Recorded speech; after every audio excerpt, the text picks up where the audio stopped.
கலியுகம் பற்றிய பாண்டவர்களின் நால்வரின் கேள்விக்கு கிருஷ்ணர் ஆளுக்கு ஒரு காட்சியை காண்பித்தார். அதில் பீமன் கண்ட காட்சி, ஒரு இடத்தில் 5 கிணறுகள் இருந்தன. அதில் நடுவில் இருந்த கிணறு மற்றும் வற்றி காணப்பட்டது. சுற்றி உள்ள 4 கிணறுகளும் மிக்க செழிப்பாக இருந்தன. இதனை கண்டு குழம்பிய பீமன் கிருஷ்ணரிடம் கேட்டார். அதற்கு கிருஷ்ணர், பீமா, கலியுகத்தில் செல்வந்தர்களுக்கிடையேதான் ஏழைகளும் வாழ்வார்கள்.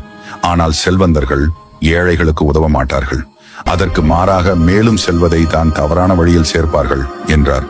அதே போல் அர்ஜுனன் கண்ட காட்சியை கேட்டான். அவனது காட்சி மயக்கும் குரலை எழுப்பும் குயிலானது ஒரு வெண்முயலை கொத்தி தின்று கொண்டிருந்தது. அந்த முயலோ துடித்துக் கொண்டிருந்தது.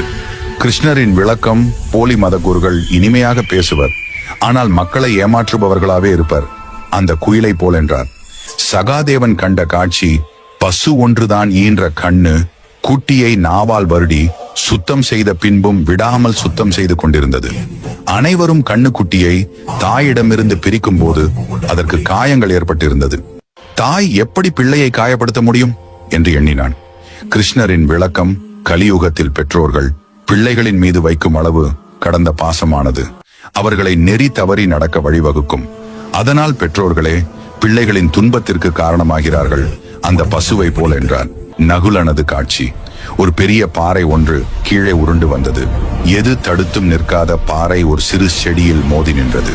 கிருஷ்ணரின் விளக்கம், கலியுகத்தில் மக்கள் கட்டுப்பாடு இன்றி ஒழுக்கமின்றி இருப்பார்கள். நன்மைகளை எடுத்து கூறினாலும் கேட்க மாட்டார்கள். இப்படிப்பட்டவர்களை இறைவன் ஒருவனால் மட்டுமே தடுக்க முடியும் என்பதையே அந்த சிறு செடி உணர்த்துகிறது என்றார்.